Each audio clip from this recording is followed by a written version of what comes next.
Mi tío, Otto Lidenbrock, profesor de mineralogía en Hamburgo, era verdaderamente un hombre tan extraño como obstinado, lo cual parece ser corriente entre los sabios. El 24 de mayo de 1863 me encontraba con él en su pequeña casa situada en las afueras de Hamburgo. Estábamos en su biblioteca, que por cierto era un verdadero museo. Cristales y minerales nos rodeaban por todas partes, ordenados perfectamente en las estanterías. Ese domingo, como de costumbre, mi tío estaba sentado en su amplio butacón de piel y hojeaba un viejo libro con la mayor admiración. Ah, sobrino, deberías leer esta maravilla de libro. ¿De qué libro se trata, tío? Es el Heimskringla y lo escribió Snorre Turleson, un famoso escritor islandés del siglo XII. En esta conversación estábamos cuando ocurrió algo sorprendente. Un sucio pergamino cayó fuera del libro, yendo a parar al suelo. Mi tío lo cogió y se puso a observarlo atentamente.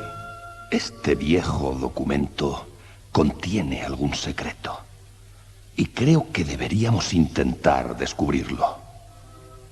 Con una gran lupa que llevaba siempre para el estudio de minerales, mi tío observó el pergamino y luego el libro. En este y en la segunda página encontró una mancha pequeña de tinta. Al mirarla más de cerca, distinguió algunas letras medio borradas por el tiempo. Aquí pone Arne Sagnussen. Es el nombre de un gran sabio del siglo XVI, un célebre alquimista. Ahora es más urgente aún descifrar este documento. No debe ser muy difícil.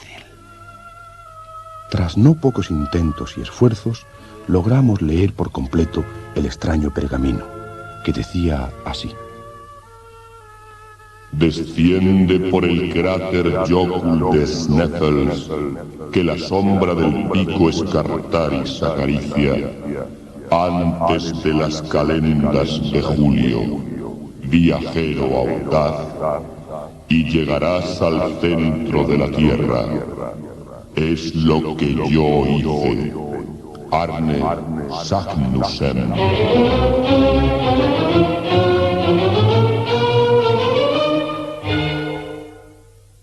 Mi tío permaneció atónito, como yo, durante unos minutos.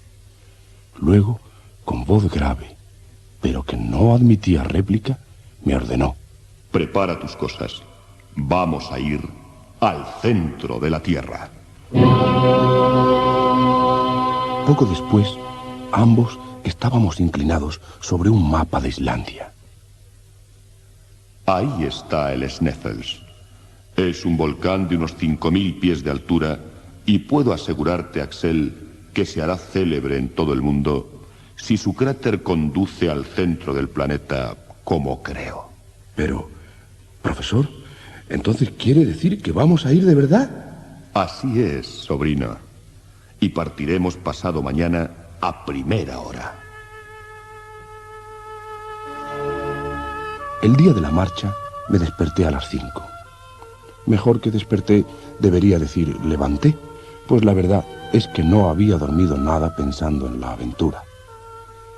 A las 5:30 llamó a la puerta el cochero del carruaje que debía conducirnos en la primera parte del viaje. Pocos minutos después, subimos al coche y los 2 caballos se lanzaron a galope por las desiertas calles de Hamburgo.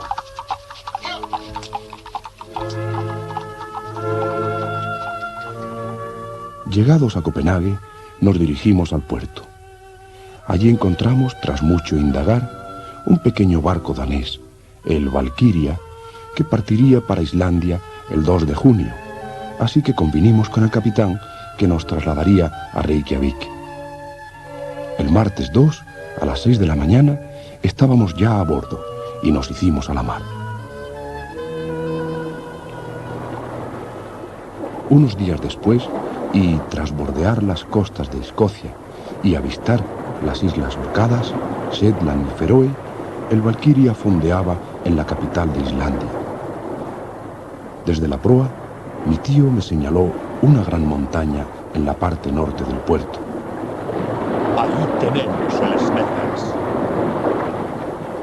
Ya en tierra, lo primero que hicimos fue procurarnos un guía islandés, Hans, que nos conduciría a Stapi, pequeño pueblo que se encuentra al pie mismo del volcán Sneffels.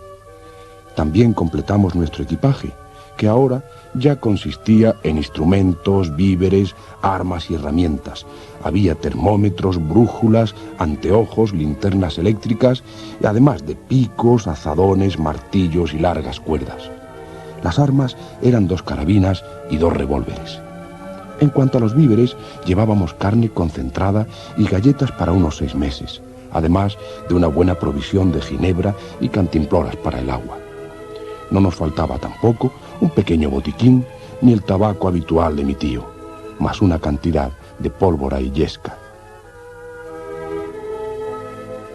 Pasados unos días, partimos de Reykjavik con Hans a la cabeza. Le seguíamos mi tío y yo, y cerraban la expedición 2 buenos caballos cargados con las provisiones. El paisaje era desértico. Marchábamos junto al mar, paralelos a la gran cordillera en que estaba el Sneffels. Tuvimos que atravesar varios fiordos y nos encaminamos luego en dirección oeste. La doble cima del volcán se alzaba entre las nubes, a menos ya de 5 millas. Íbamos contorneando la enorme base de la montaña. Por fin, después de muchas horas de marcha, llegamos sin novedad a la aldea de Stapi. Allí, Hans se encargó de contratar los servicios de 3 islandeses como porteadores. Y al día siguiente, 23 de junio, al levantarnos, ya estaba Hans esperándonos con sus compañeros, cargados de víveres, utensilios e instrumentos. Así que se dio la señal de partida, y en pocos instantes dejamos Stapi tras de nosotros. Esta subida al volcán no es fácil, Axel. Lleva el mayor cuidado al pisar, pues estas piedras de lava están sueltas y podemos sufrir una caída peligrosa. A menudo, Hans se detenía para recoger algunas de estas piedras y disponerlas como indicadores para nuestra vuelta. Buena previsión, pero inutilizada, como veremos, por los acontecimientos que nos iban a suceder. No es bueno que se nos haga de noche en la ladera del volcán. Es mejor continuar y recorrer el trecho que nos queda. ¡Vamos! ¡Deprisa! Al fin, a las 11 de la noche, alcanzamos la cima del Sneffels, ya en plena oscuridad del cráter. Antes de hacer la acampada en una grieta para dormir, pudimos contemplar el sol de medianoche, proyectando sus rayos sobre Islandia, que dormía a nuestros pies.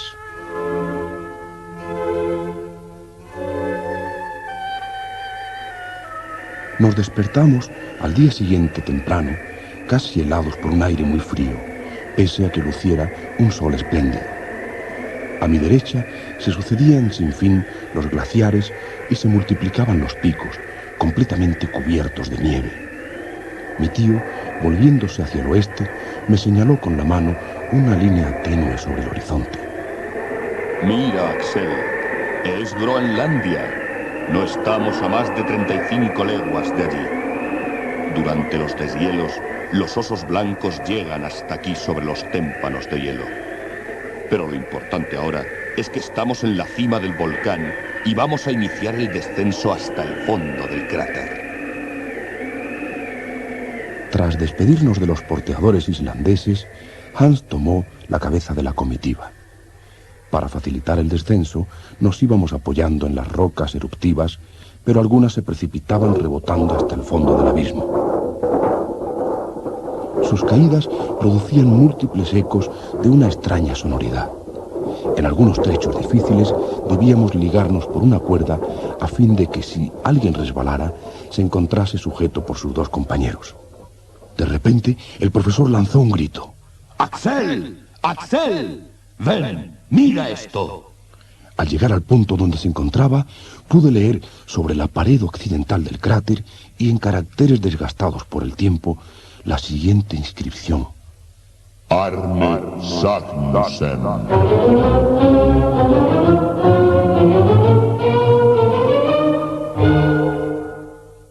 Estábamos ya acampados en el fondo del cráter, no lejos de las 3 negras chimeneas que formaban el volcán. El domingo, 28 de junio, a mediodía, el sol vertió sus rayos a raudales por el interior del cráter. Tal y como había señalado Saknussemm, la sombra del pico Scartaris señaló justo el borde de la chimenea central. Esa es la entrada. Esa es. Adelante ahora. Vamos al centro de la Tierra. En primer lugar, ocupémonos de los equipajes. Los dividiremos en 3 paquetes y cada uno de nosotros llevará uno a la espalda. Me refiero únicamente a los objetos frágiles. Pero, profesor, ¿quién bajará las ropas y esta masa de cuerdas y escalas? ¿Qué quién? Esas bajarán solas. ¿Pero cómo? Ahora vas a verlo. Hans reunió en un solo paquete bien atado todos los objetos no frágiles y lo arrojó al abismo, oyéndose únicamente el sonido del desplazamiento de las capas de aire por la gran chimenea. Bien hecho, Hans. Y ahora nos toca a nosotros. Comenzamos el descenso con las cuerdas, con Hans abriendo la marcha.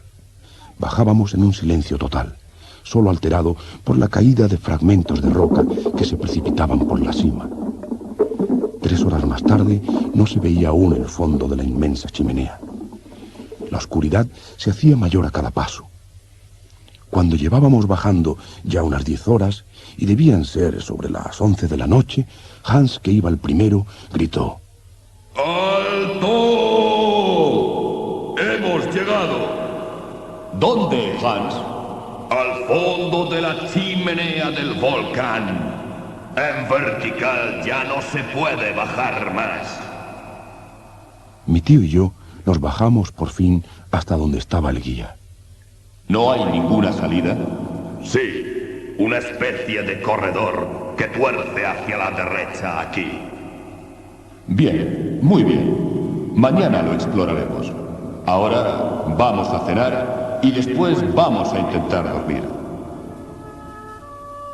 La oscuridad aún no era total.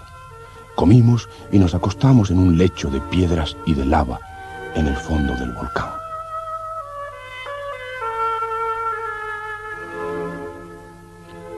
A las 8 de la mañana, un rayo de luz vino a despertarnos.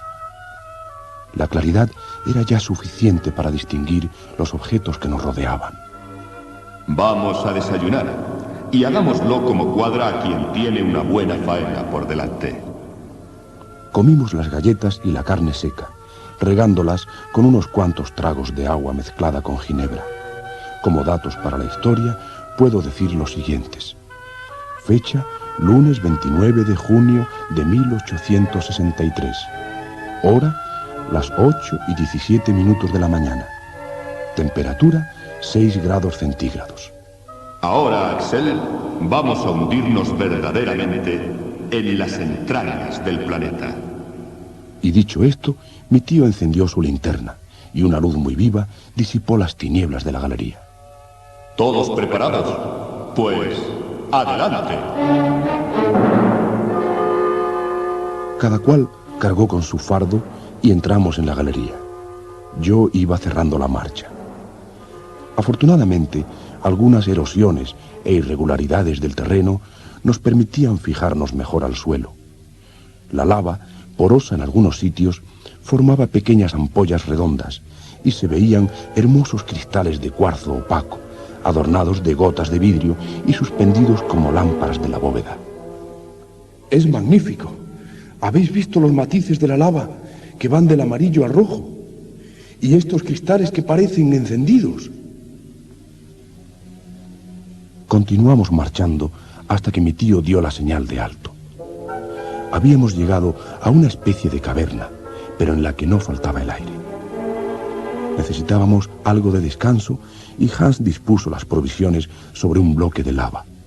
Comimos con buen apetito. La única preocupación era que nuestras reservas de agua estaban ya consumidas a medias.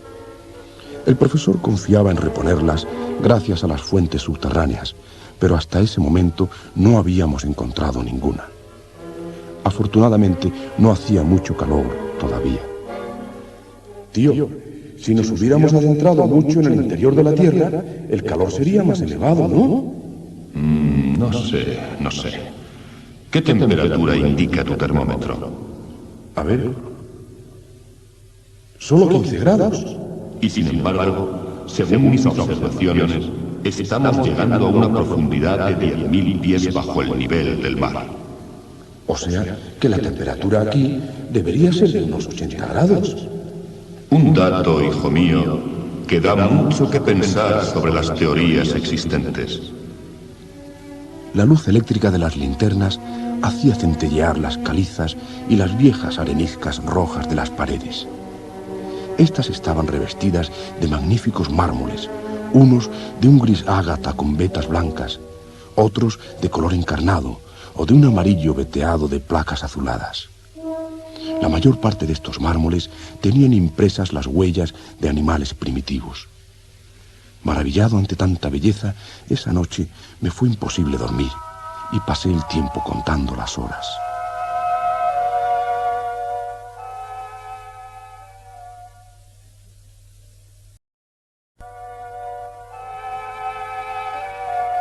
El día siguiente, a las 6, reemprendimos la marcha.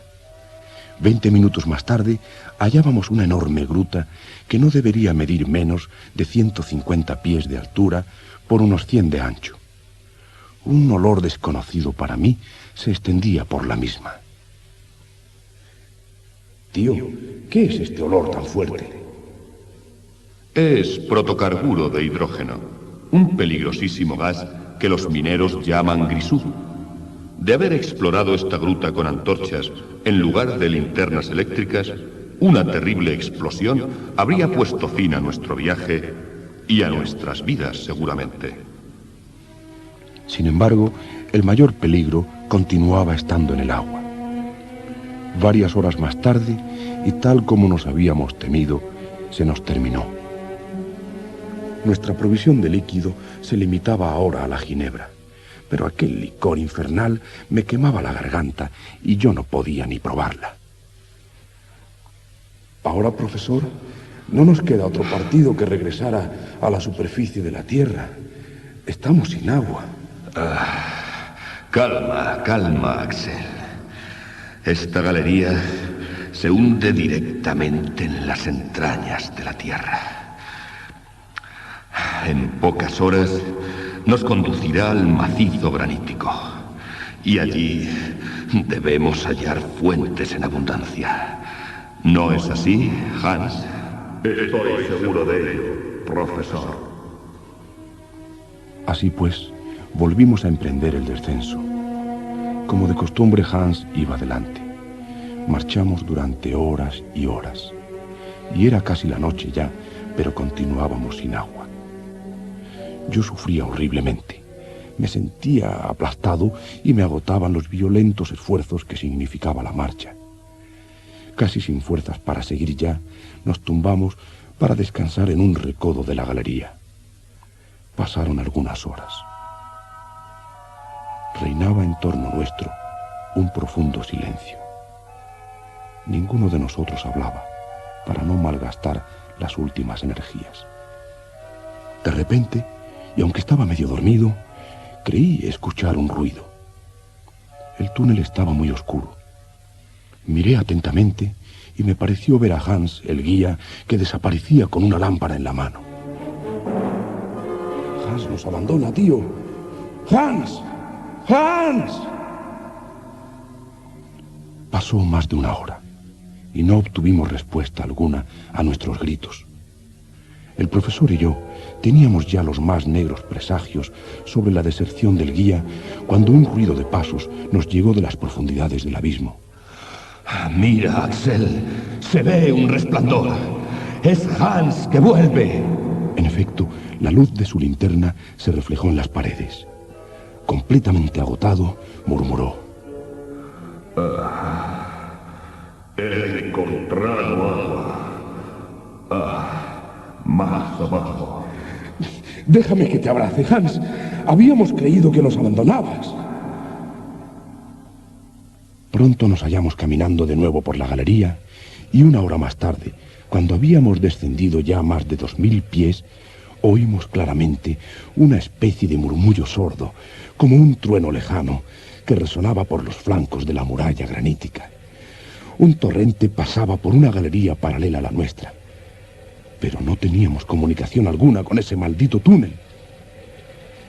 Hans, sin embargo, permanecía sereno y estaba buscando el punto preciso en que el sonido del torrente fuera más intenso.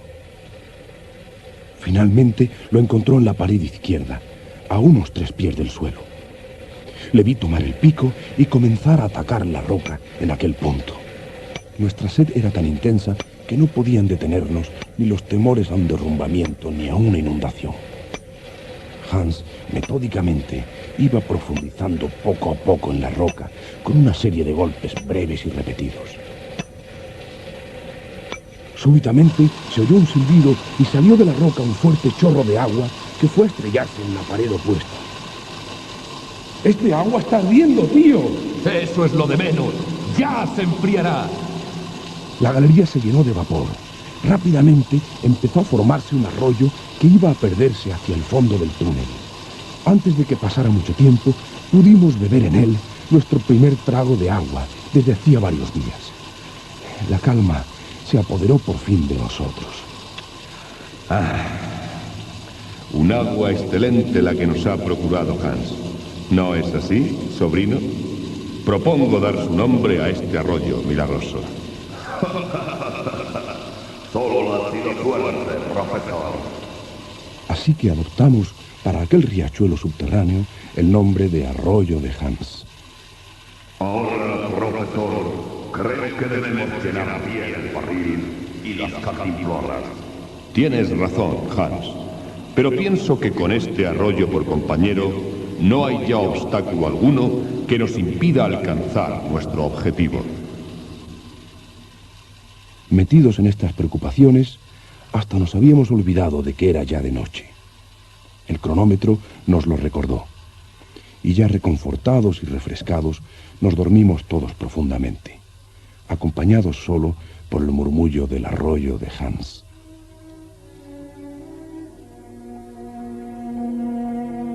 Reanudamos la marcha el jueves a las 8 de la mañana. Durante aquel día y el siguiente hicimos mucho camino horizontal y relativamente poco vertical. Pero el viernes 10 de julio, por la tarde, encontramos a nuestros pies un pozo profundo. Mi tío se alegró al ver el tamaño y la inclinación de sus paredes, que pudimos comprobar descolgando una linterna atada a una cuerda. Ah, bien, bien. Nos llevará lejos y con facilidad, pues los salientes de las paredes forman una buena escalera natural. En efecto, comenzamos a bajar por una especie de escalera de caracol que se hubiera dicho tallada por la mano del hombre. Durante los días 11 y 12 de julio seguimos las espirales del pozo, descendiendo 2 leguas más, lo que nos situó a unas 5 leguas por debajo del nivel del mar. Mi tío anotaba, hora por hora, las indicaciones de la brújula, el manómetro y el termómetro.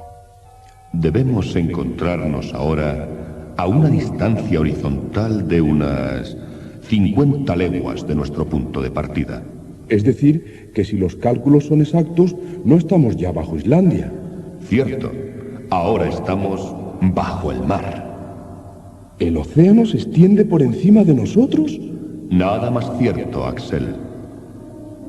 El profesor podía encontrar muy natural esta situación, pero a mí no dejaba de preocuparme la idea de estar paseándonos bajo la masa de las aguas. De todas formas, continuamos nuestro descenso hasta llegar a una enorme gruta. Nuestro fiel arroyo de Hans corría por su suelo granítico. A tan gran distancia de su fuente, el agua estaba ya a la temperatura ambiente y se podía beber sin dificultad. Veamos primero dónde estamos ahora. Tras hacer algunas anotaciones, mi tío continuó. Bien, resulta que hemos recorrido 85 leguas desde nuestro punto de partida. Y según mis notas precedentes, estimo en 16 leguas la profundidad alcanzada. Pero, tío, aquí, y según la ley del aumento de la temperatura, debería hacer un calor de 1500 grados. Así debería ser, sobrino. Con lo que este granito no podría mantenerse sólido y debería estar en fusión. Pues, como ves, no ocurre así. Y los hechos, según su costumbre, vienen a desmentir las teorías. ¿Qué indica el termómetro, Axel? 27 grados y 6 décimas. ¿Ya ves? Además, descendiendo así, poco a poco, vamos acostumbrándonos a la densidad de esta atmósfera sin experimentar ningún sufrimiento. En efecto, debo reconocer que no cabía quejarse de cómo iba transcurriendo el viaje. Durante algunos días más, una serie de rápidas pendientes, algunas de ellas casi completamente verticales, nos fueron adentrando profundamente en el macizo interno. Ningún incidente digno de mención se produjo durante las 2 semanas que siguieron a nuestra última conversación. El 7 de agosto, nuestro ininterrumpido descenso nos había llevado a una profundidad de 30 leguas. Aquel día, el túnel seguía un plano poco inclinado. Yo iba delante examinando las capas de granito. De repente, al volverme, me di cuenta de que estaba solo. ¿He debido andar demasiado deprisa o tal vez ellos se han detenido? Voy a reunirme con ellos. Volví sobre mis pasos y anduve durante un cuarto de hora sin ver a nadie. Grité. ¡Tío Lidenbrock! ¡Hans! ¡Tío Lidenbrock! No obtuve respuesta alguna. Un escalofrío me recorrió el cuerpo. Continué subiendo durante media hora que me pareció un siglo. Traté de oír alguna voz, alguna llamada, pero el silencio más completo reinaba en la interminable galería. De pronto se me ocurrió un medio seguro para no extraviarme, un hilo con el que guiarme por este laberinto de galerías, mi fiel arroyo de Hans. No tengo más que remontar su curso para encontrar a mis compañeros.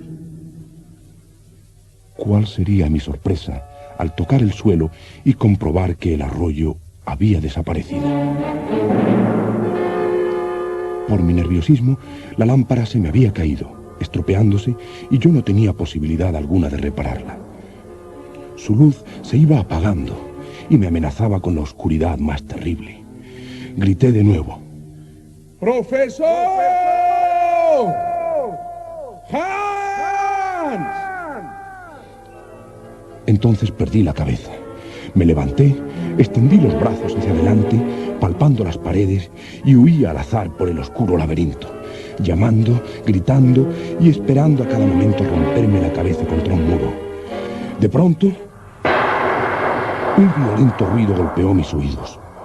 Sonaba como el retumbar de un trueno. Luego oí las ondas sonoras perderse poco a poco en las lejanas profundidades del abismo. No había salido todavía de mi sorpresa cuando creí oír unas palabras lejanas. Por un momento creí que era el eco de mi propia voz. Grité con todas mis fuerzas. ¡Socorro! Por instinto acerqué mi oreja al muro de granito y escuché. ¡Axel! ¡Axel! De nuevo, y esta vez sí, oí claramente mi nombre. Era mi tío quien lo gritaba a lo lejos. Me acerqué a la muralla y articulé tan claramente como pude su nombre. ¡Tío Lidenbrock!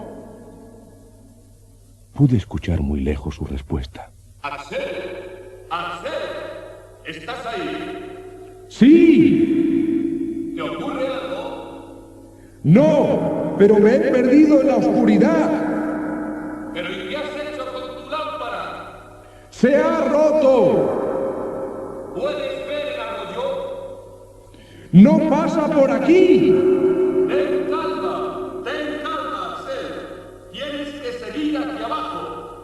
Hemos llegado a un lugar en que confluyen muchas galerías. La que tú has seguido tiene que conducirte aquí. ¡Salgo ya entonces, tío! Ya no podremos comunicarnos desde el momento en que abandone este sitio. ¡Adiós! ¡Alto, Axel! ¡Te esperamos! Gracias a este fenómeno acústico de propagación del sonido mediante determinadas resonancias de los muros, pude recobrar algo de calma, así que me levanté y me puse en marcha.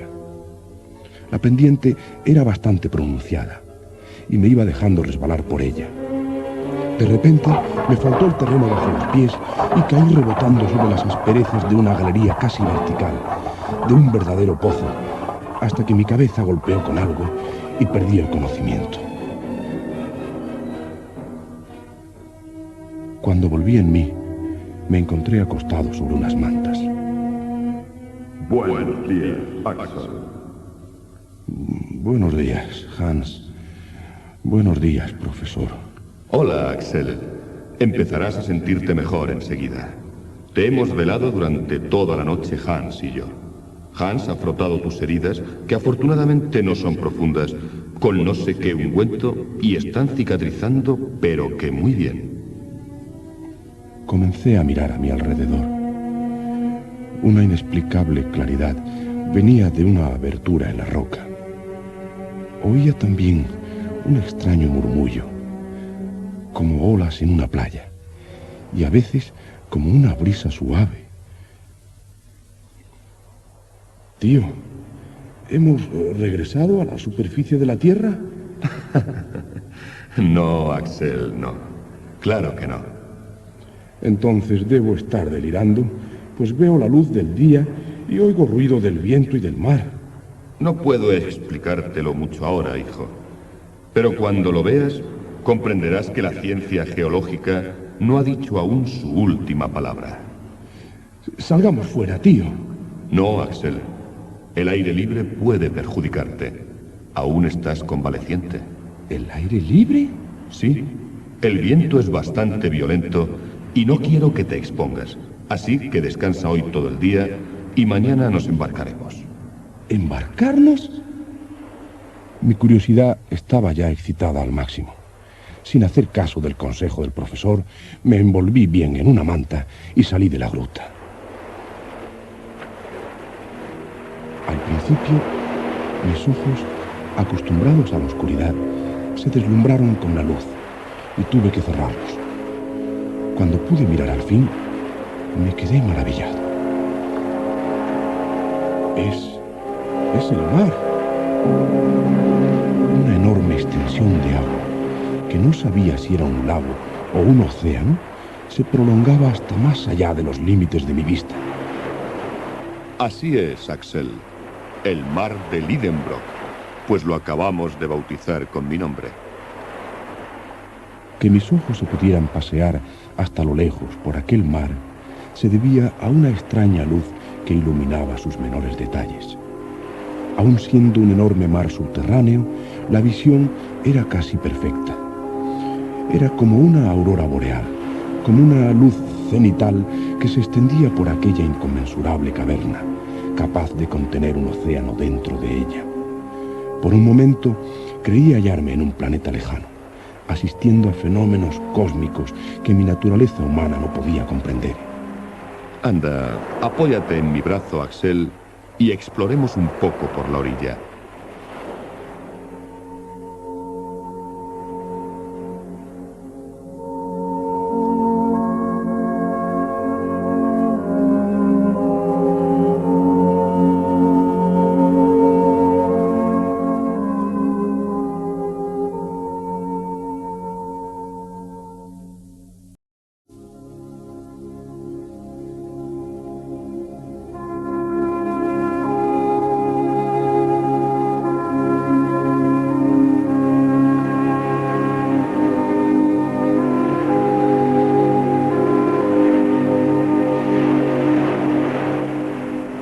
Echamos a andar por aquella extraña playa.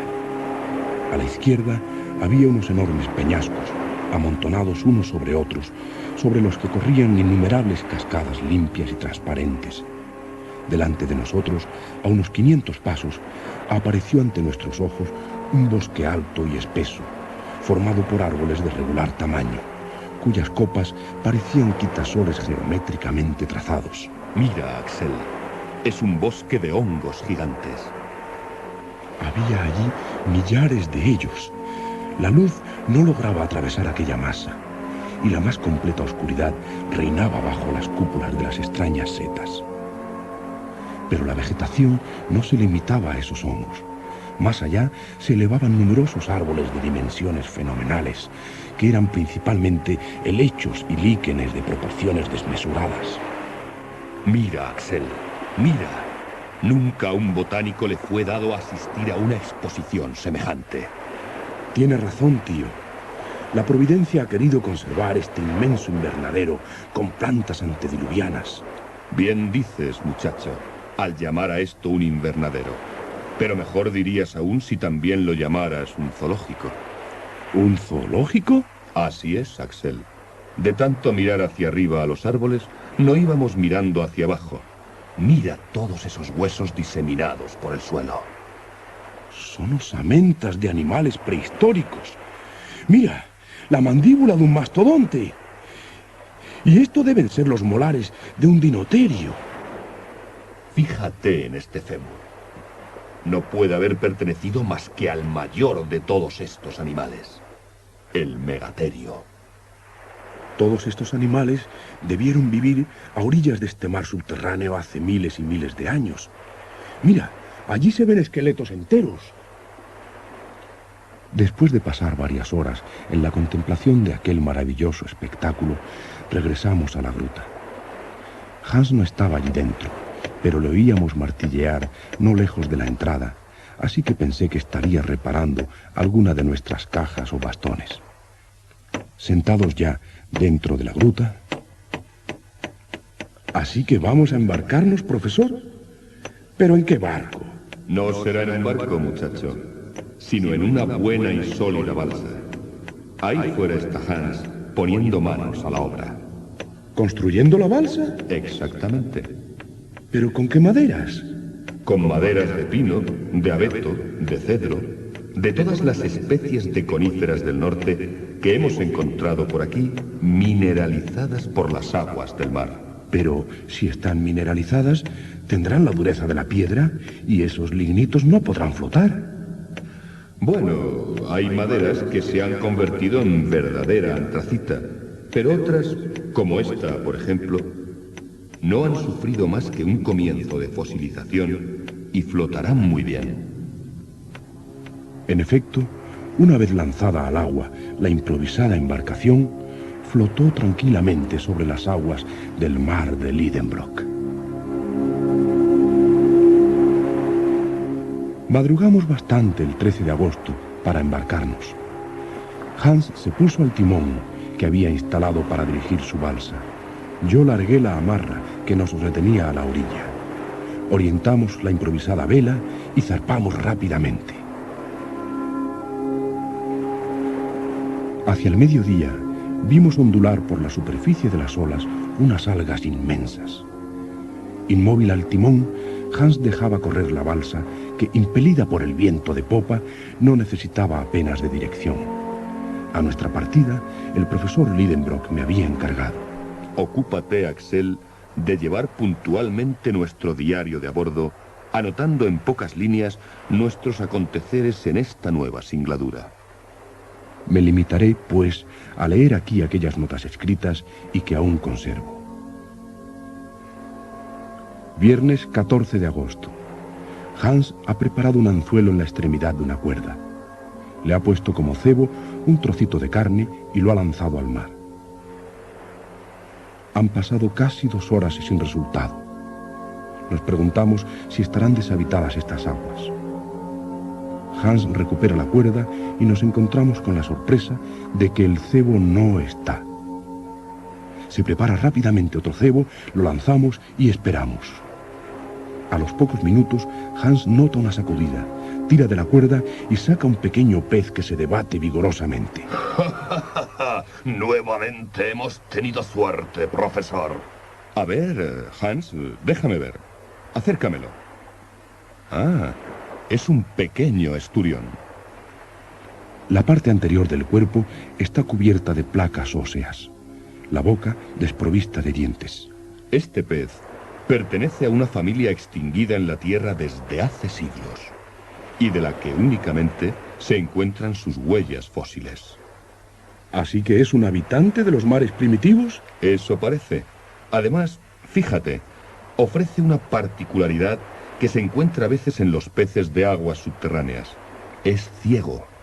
Y no solo ciego, sino que carece por completo del órgano de la vista.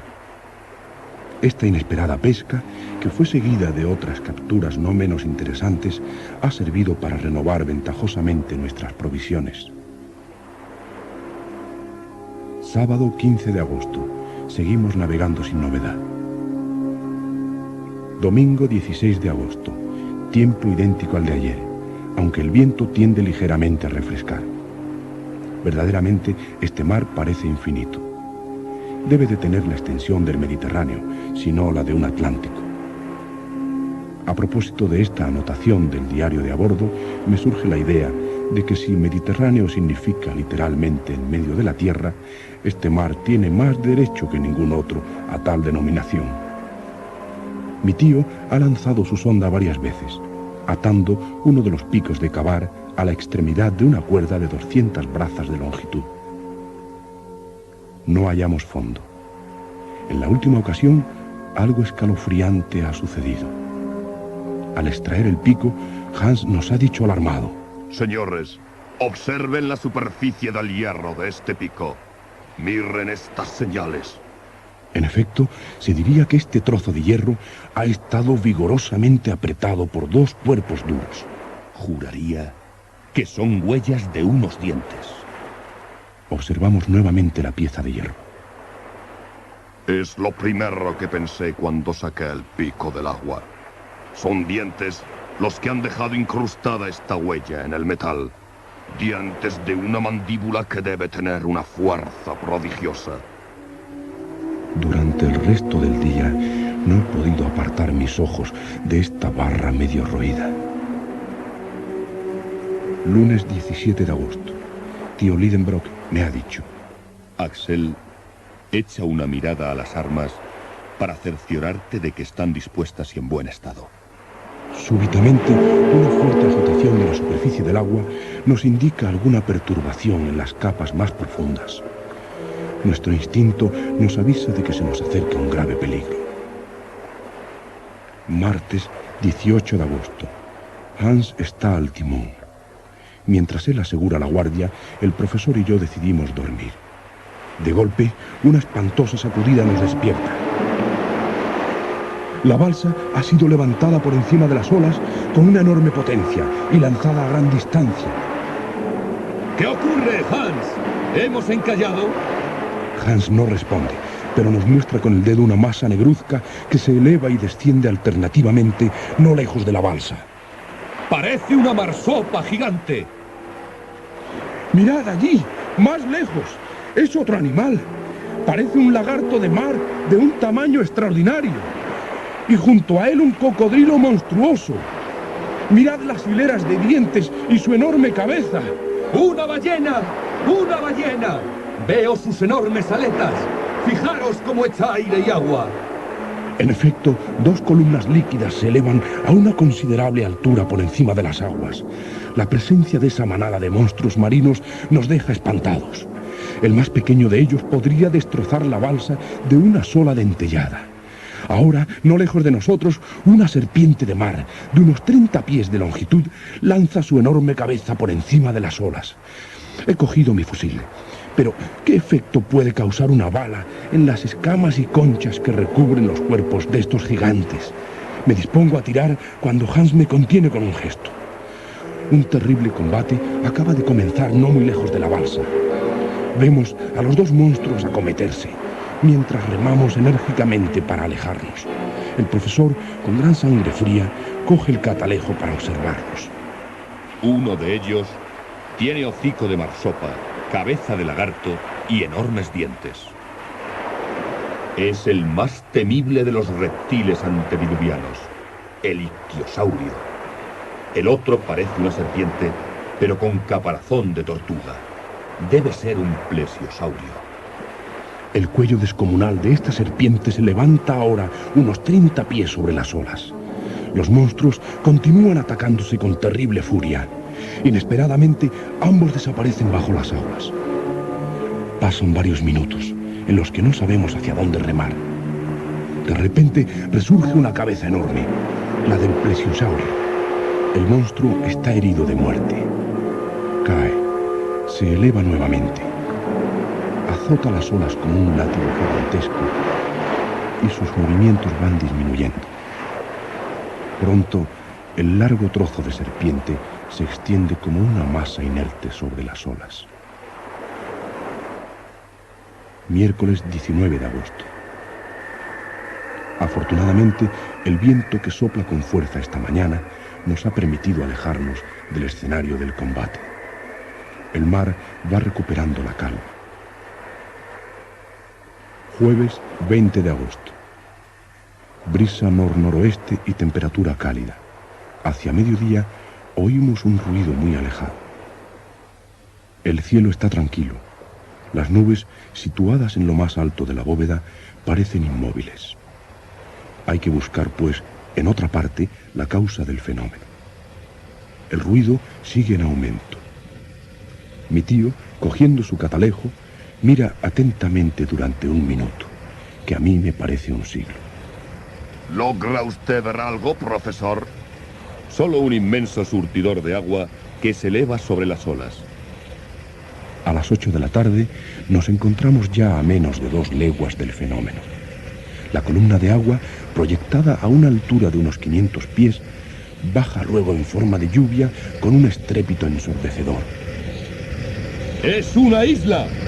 ¡Una isla de la que surge un enorme geyser! El geyser se alza ya cerca de nosotros como una columna majestuosa. De vez en cuando estallan en él sordas detonaciones y el fantástico chorro sacude su penacho de vapores. ¡Hans! ¡Conduzca la balsa para allá! ¡Vamos a atracar en esa isla!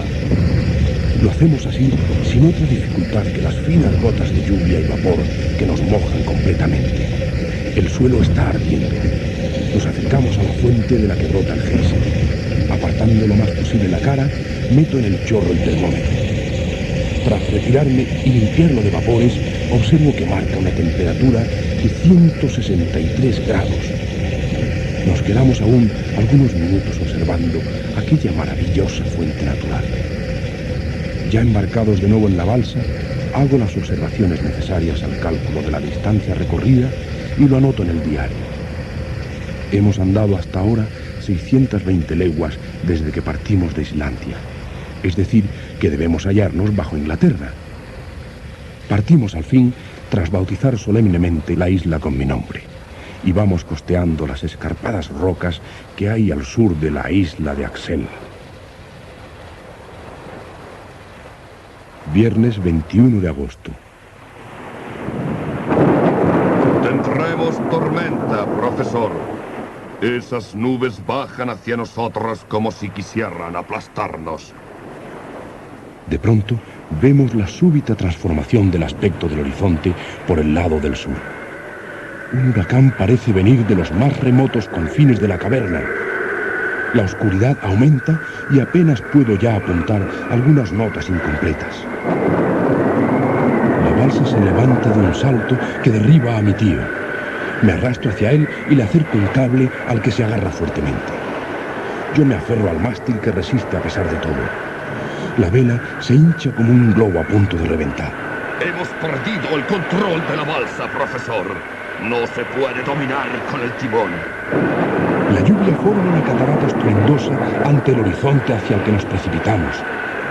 A los estampidos del trueno se suman ahora algunos rayos y relámpagos constantes. Debo mantenerme abrazado al mástil que bajo la violencia del huracán se curva como una caña. Domingo 23 de agosto. La noche ha sido espantosa. No sabemos dónde estamos ni hacia dónde nos empuja el huracán. Nos vemos arrastrados con enorme rapidez sobre las aguas. Los relámpagos no cesan. Columnas de agua se lanzan a la atmósfera espumeando. El calor aumenta. Querría mirar el termómetro, pero me es imposible soltarme del mástil. Hoy, martes 25, solo puedo decir que la tempestad continúa. Impulsados a una velocidad incalculable, seguimos nuestra carrera hacia lo desconocido. Debemos haber pasado ya por debajo de Inglaterra y quién sabe dónde nos encontraremos.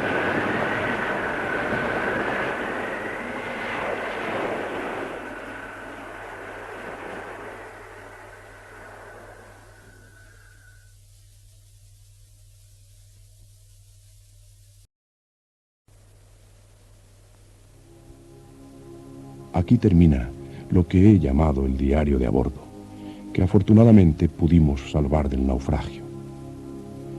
Me es imposible explicar lo que ocurrió exactamente. Solo sabemos que la balsa chocó con los escollos de la costa. Hans me sacó del agua y me llevó a la orilla, junto al profesor, que también yacía allí, extenuado. Hecho esto, Hans volvió a las rocas en las que rompían furiosamente las olas y logró salvar algunos restos del naufragio. Agotados por las 3 noches que habíamos pasado sin dormir, caímos todos en un pesado sueño. El día siguiente apareció con un tiempo magnífico. Por fin tenemos algo de calma. Parece que el mar y el cielo se hayan puesto de acuerdo para tranquilizarse. ¿Dónde crees que estaremos? Por poco que la tempestad haya desplazado la balsa hacia el este, puede ser que estemos bajo Alemania. Calcularlo exactamente es difícil, por no decir imposible, pues durante estos 3 días no hemos podido anotar ni la velocidad ni la dirección de la balsa. Tendremos que contentarnos con una estimación aproximada. Pero lo cierto es que durante la tempestad ha podido producirse un cambio de viento que nos pasara inadvertido y que puede haber conducido la balsa a las mismas costas que creíamos haber dejado muy atrás. Quizás hemos vuelto hacia Islandia. La verdad es que no podemos saberlo. En tanto Hans se ocupaba en reparar la balsa, bastante maltrecha tras el naufragio, el profesor decidió: puesto que la fatalidad nos ha traído a esta parte de la costa, no debemos abandonarla sin haberla explorado al menos. Como tú decidas, tío. Quizá encontremos algo que nos pueda orientar sobre nuestra situación. Partimos, pues, para explorar solos el profesor y yo. Habíamos recorrido ya 1 milla a lo largo de las costas del interminable mar de Lidenbrock, cuando poco a poco el suelo fue cambiando de aspecto. Elevados montones de huesos se extendían en ondulaciones hasta el límite del horizonte, donde se confundían con la bruma. Repentinamente, algo entre aquel polvo orgánico llamó la atención de mi tío. Axel, ven, mira, es un cráneo humano. Y el resto del cuerpo está aquí. Mira, fíjate bien, Axel. No es un esqueleto, es un cuerpo intacto, bien conservado. Su estatura no llega a los 6 pies. En cuanto a la raza a que pertenece, es indiscutiblemente caucásica. Es la raza blanca, la nuestra. Un hombre fósil, contemporáneo de estos mastodontes cuyos huesos llenan este enorme anfiteatro.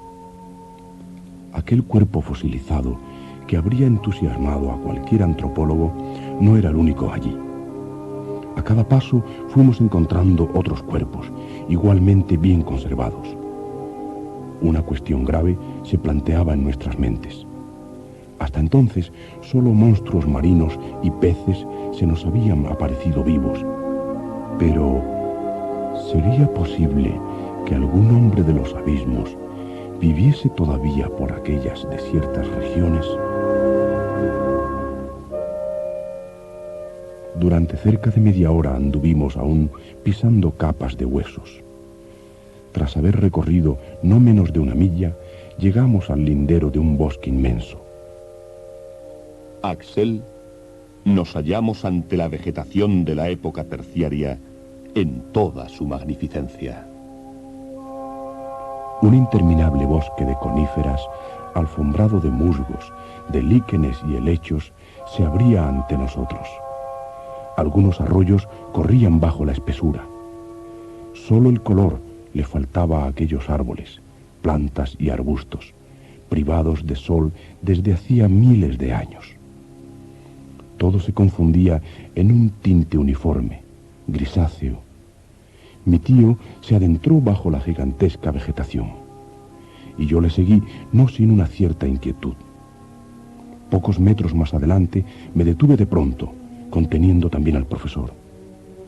Había creído ver, pero no, realmente estaba viendo con mis propios ojos formas inmensas moverse bajo los árboles.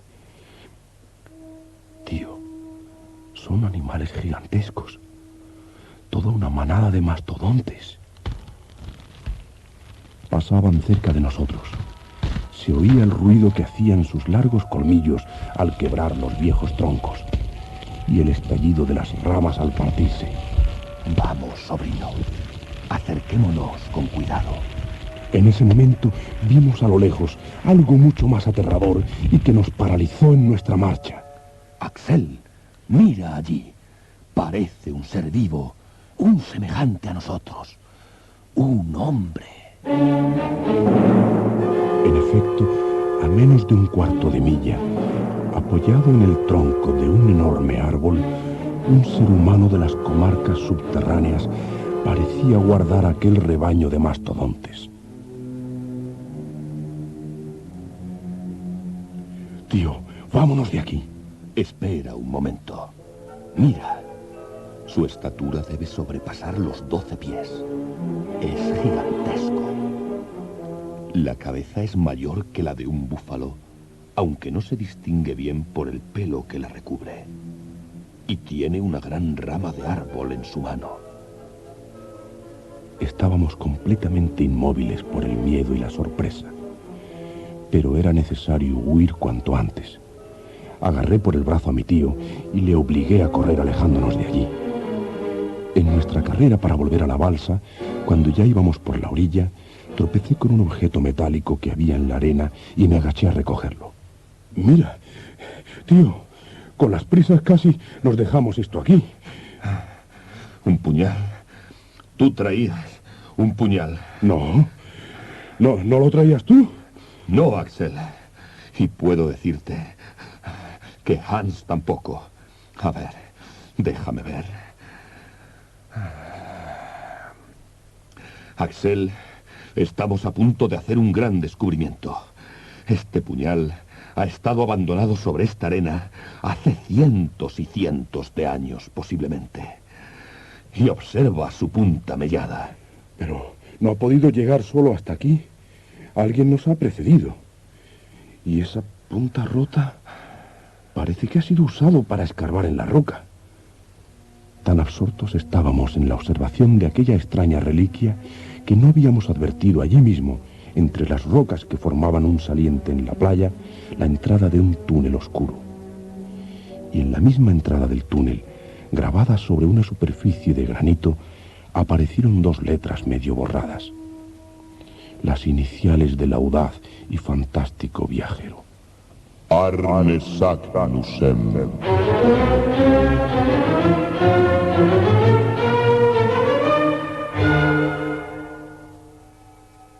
Hans había acercado la balsa hasta el lugar donde nos encontrábamos, intrigados por el misterioso túnel con las iniciales grabadas.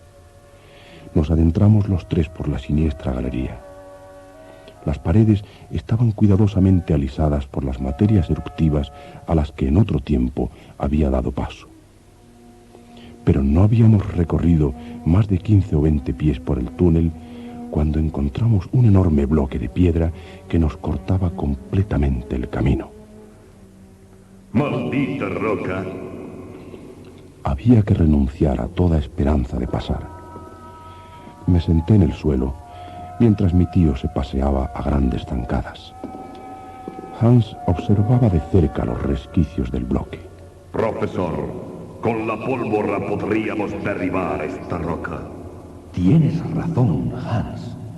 Había olvidado la pólvora que tenemos en la balsa. Venga, manos a la obra, Hans. Hans volvió a la balsa y regresó con un pico para preparar un barreno. Mientras él trabajaba, Ayudé a mi tío a preparar una larga mecha con pólvora mojada, envuelta en un pedazo de tela. A medianoche habíamos terminado nuestro trabajo de mineros. Decidimos irnos a dormir para realizar la explosión a la mañana siguiente. Nos levantamos temprano con el nuevo día, impacientes por conocer el resto del túnel. Pedí el honor de ser yo quien pusiera fuego a la mecha. Hans y el profesor me esperarían en la balsa, en la que nos alejaríamos de la orilla en cuanto yo me uniese a ellos tras haber prendido la mecha. ¿Estás preparado, Axel? ¡Ya la enciendo, tío! ¡Corre! ¡Ven y alejémonos!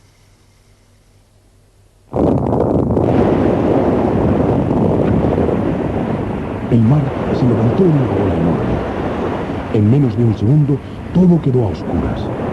Al otro lado de la roca que habíamos volado, había un abismo y empezamos a caer por él, arrastrando con nosotros a todo un océano. La balsa, presa a veces de los temibles remolinos, corría de vez en cuando girando sobre sí misma.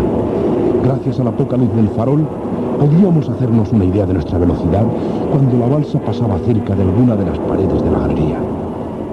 Nuestra caída se prolongó durante horas y horas, angustiándonos hasta el límite de lo que podíamos soportar. Debían ser las 10 de la noche, cuando el silencio que hacía horas manteníamos los tres fue roto por un gemido del profesor. Ahora creo que estamos subiendo. Parece haber cambiado el sentido de toda esta masa líquida. Extendí el brazo para tocar la pared si podía y comprobar lo que pensaba el profesor. Pero en lugar del muro, mi mano rozó el líquido que nos arrastraba. ¡Profesor! ¡El agua quema! ¿Y este ruido? Parece como si las rocas se partieran en pedazos. ¡Es un terremoto, profesor! ¡Estamos perdidos! Creo que te equivocas, muchacho. ¿Qué puede ser esto entonces? Creo que es una erupción. ¿Una erupción? Estamos entonces en la chimenea de un volcán en actividad, profesor. Eso creo, Hans. Y pienso que es casi lo mejor que podía ocurrirnos. Pensé que mi tío se había vuelto loco. ¿Lo mejor que puede sucedernos? Sí, porque es la única posibilidad de volver a la superficie de la Tierra desde que perdimos el control de la balsa tras la explosión y fuimos arrastrados por las aguas. Se aceleró aún más el movimiento hacia arriba. Reflejos de color rojizo se hicieron visibles en la galería vertical, que iba ensanchándose poco a poco. ¡Profesor! El agua parece que cada vez está más densa. Ya no hay agua, Axel, sino una especie de pasta de lava que nos empuja hacia el cráter. Una nueva sacudida nos obligó a agarrarnos aún más fuerte a la balsa. Poco a poco fui perdiendo el sentido. Luego he sabido que de no ser por los brazos de Hans que me protegían, más de una vez me habría roto el cráneo contra las paredes de granito.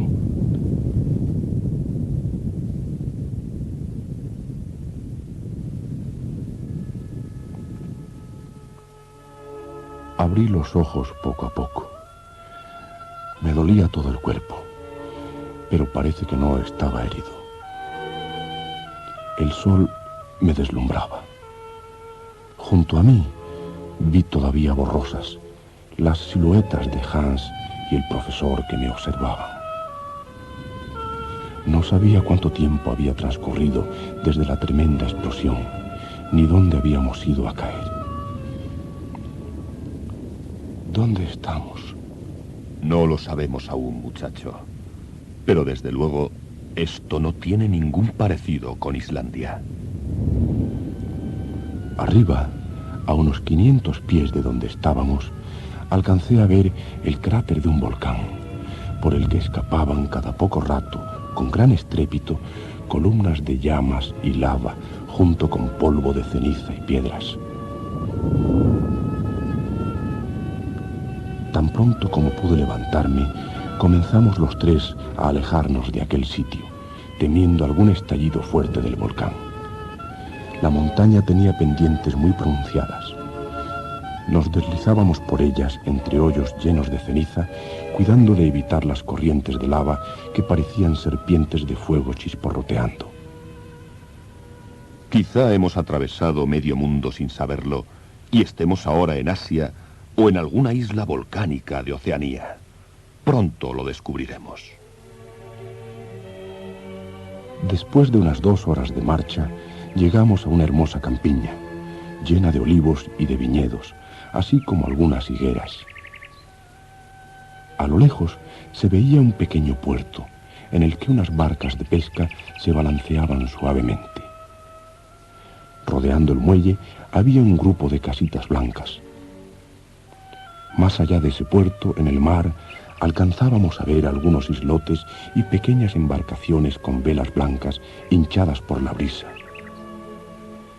Mientras contemplábamos aquel hermoso paisaje, apareció un niño entre los olivos. Mirad, un habitante de este hermoso país. Pequeño, por Dios, dinos cómo se llama esta montaña. Ven, dínoslo. El niño, asustado por nuestro aspecto sucio y nuestras ropas desgarradas, no se acercó. Únicamente nos miraba extrañado. Mi tío repitió la pregunta en varios idiomas. What is the name of this mountain? Pero el niño continuaba silencioso. Dove noi siamo? Come si noma questa isola? ¡Stromboli! Dicho esto, el niño se alejó corriendo entre los viñedos. El Stromboli.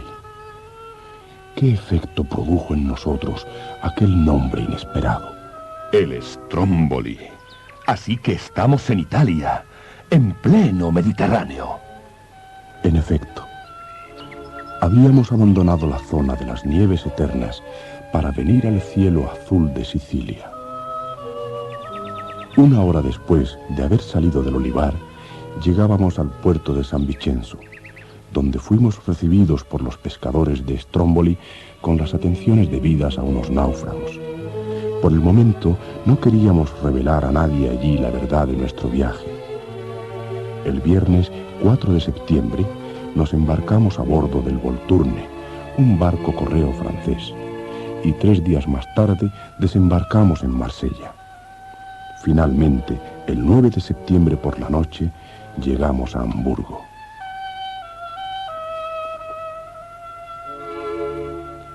El regreso del profesor Lidenbrock causó una enorme sensación. Al principio, nadie creía en la realidad del viaje, pero la presencia de Hans, nuestro fiel guía islandés, y algunas informaciones procedentes de Islandia fueron cambiando poco a poco a la opinión pública.